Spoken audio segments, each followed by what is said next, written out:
بسم اللہ الرحمن الرحیم. آپ دیکھ رہے ہیں مبشر لقمان چینل اور بڑی ہی عجیب سی خبریں آ رہی ہیں اور بڑی ہی امپورٹنٹ ہیں یہ. اب دیکھیں اسرائیل اور یو اے ای جو ہیں وہ غزہ امن بورڈ میں شامل ہو گئے. یو ایس ایس ابراہیم لنکن کی خلیج میں اب پراسرار انٹری ہو چکی ہے. ایران چاروں طرف سے اب گھیرے میں ہے. خامنائی کی جان کو خطرہ ہے اور آج کی رات انتہائی بھاری ہے. بلوچستان بارڈر پہ خوفناک جنگ چھڑ گئی ہے. خبردار اگر پاکستان کے خلاف ایک لفظ بھی بولا تو. پولینڈ نے بھی بھارت کو شٹ اپ کال دے دی ہے. آپ دیکھ رہے ہیں مبشر لقمان چینل. بہت ہی اہم خبریں ہیں آج کی. اس ویلاگ کو پورا دیکھیے گا. اسرائیل، یو اے ای، بحرین اور مراکش سمیت کئی ممالک نے غزہ پیس بورڈ میں شرکت کی دعوت قبول کر لی ہے. لیکن مڈل ایسٹ میں ایک نئی جنگ کی چاپ سنائی دے رہی ہے. خطے میں امریکہ کی بڑھتی ہوئی فوجی نقل و حرکت سے لگتا ہے کہ تمام تر سفارتی کوششیں اب ناکام ہو چکی ہیں اور امریکہ اب کسی بھی وقت ایران پر حملہ کر سکتا ہے. میں نے کل آپ کو بتایا تھا کہ امریکہ کے 2 بحری جنگی بیڑے مڈل ایسٹ کی جانب رواں ہیں. ان میں سے U S S George Washington تو پہلے ہی لاپتہ تھا کیونکہ اس نے ایسٹ کوسٹ سے روانہ ہوتے ہی اپنے ٹریکر بند کر دیا تھا.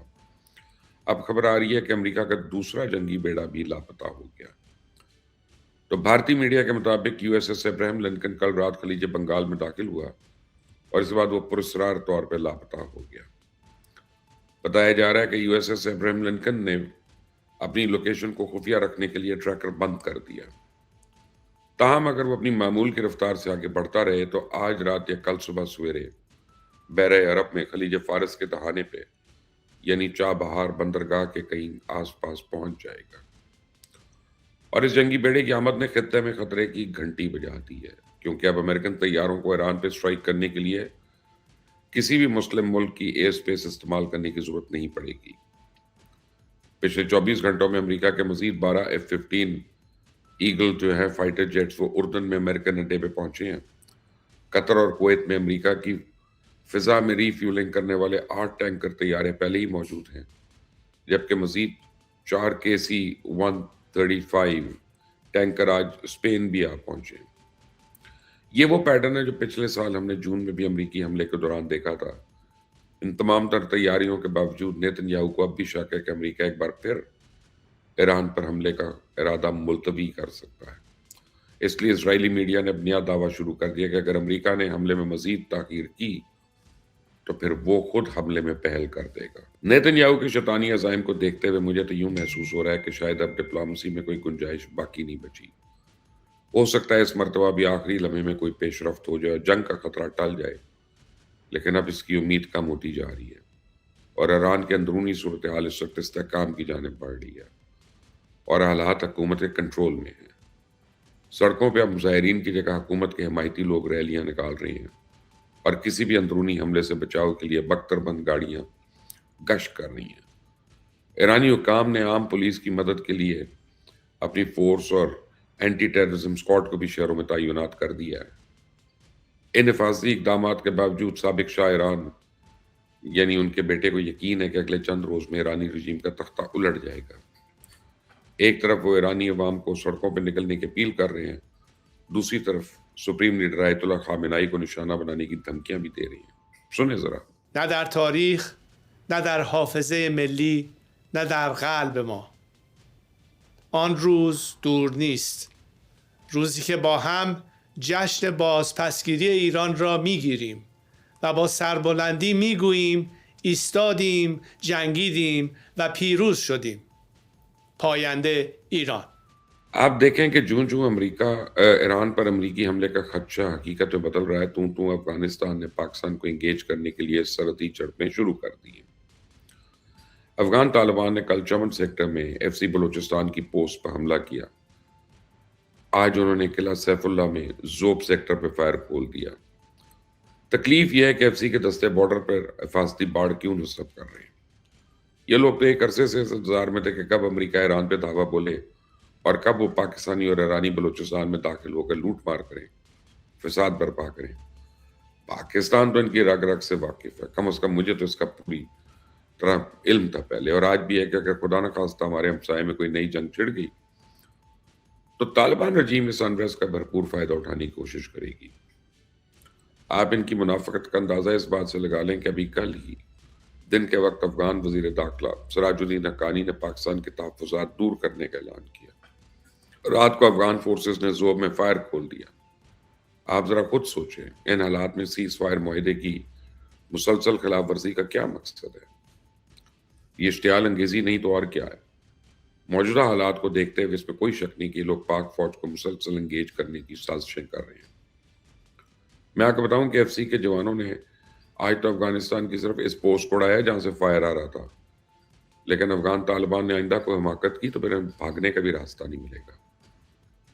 اب تو فرینچ انٹیلیجنس بھی اس بات کی تصدیق کر رہی ہے کہ اس کھیل کے پیچھے بھارت ہے، اور اجیت دیول افغان طالبان کو اپنی انگلیوں پہ نچا رہا ہے۔ اجیت دیول نے پچھلے سال تواتر کے ساتھ کابل کے کئی خفیہ دورے کیے، اور یہی وہ کمینہ ہے، یہی وہ خبیث ہے جس نے افغانستان میں موجود تمام دہشت گرد گروپس کو افغان طالبان کے جھنڈے تلے متحد کیا، انہیں اسلحہ اور فنڈز فراہم کیے اور ٹریننگ سینٹرز بنا کے دیے۔ ویسے تو پاک فوج نے کابل میں بچھائی گئی انڈین بساط کافی حد تک لپیٹ دی ہے، جو کسر باقی رہے گی انشاءاللہ اس سال کے اختتام تک نکل جائے گی۔ نہ رہے گا بانس، نہ بجے گی بانسری۔ مئی کی جنگ کے دوران پاکستان نے بھارت کو جس شکست سے دوچار کیا، وہ شکست آج بھارت کے گلے کا ہار بن چکی ہے۔ جس کی جی چاہتا ہے وہ اٹھ کر بھارت کو ذلیل کرنا شروع ہو جاتا ہے۔ پریزیڈنٹ ٹرمپ تو آج تک بھارت کے یعنی لتے لے رہے ہیں۔ اب تو حال ہی ہو گیا کہ دلی آنے والے غیر ملکی سرکاری مہمان بھی انڈیا کی دھلائی کر رہے ہیں۔ جی، پولینڈ کے وزیر خارجہ نے کل نئی دہلی میں کھڑے ہو کے انڈیا کے منہ پہ زناٹے دار تھپڑ مارا۔